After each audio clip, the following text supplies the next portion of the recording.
My first brand, it actually took off like very well. So I can just share the strategy. Like, why not? So what I did basically, it was a beauty product which was super cheap on Alibaba. So at the time, I only bought like 50 pieces or 100 pieces because I didn't have more money.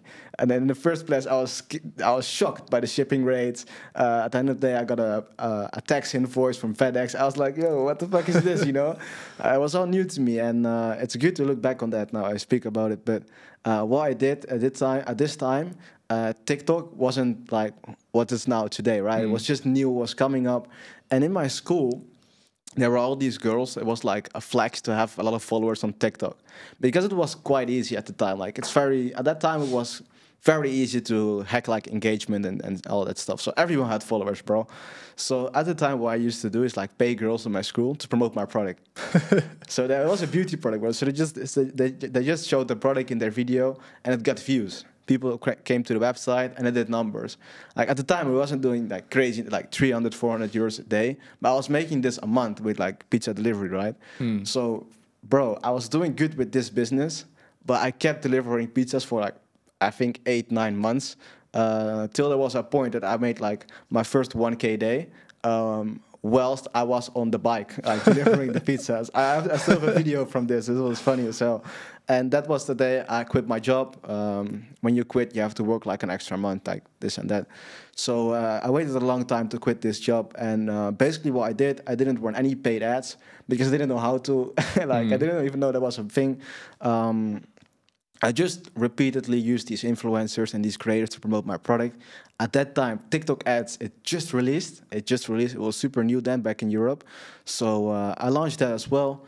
That took off. And actually, after a year and a half of doing that, I was 17, maybe, yeah, 17. I got an email from some random guy. He was like, hey, I'm interested in your brand. Let's work together. I was, no, can I buy the brand? Okay, let's sit around the table. I was a one-man business. You need to understand. I did my website. I did the content. I was fulfilling my own orders. At some point, I was going to the store like to give them my packages. They was like, no, it's too much. Like, go away.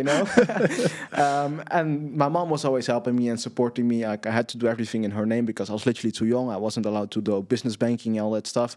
So yeah, my mom helped me with making an exit at the time, which was just a very, very, very little, small amount of money. I was very stupid at the time, of course, but I saw the price tag. I was like, yeah, take it. Yeah. So I was like, okay, I've done it with one product. I never thought about adding SKUs or anything. I was like unknown about all these things out there, right? So at the time, I was like, okay, I can do this with one product, right?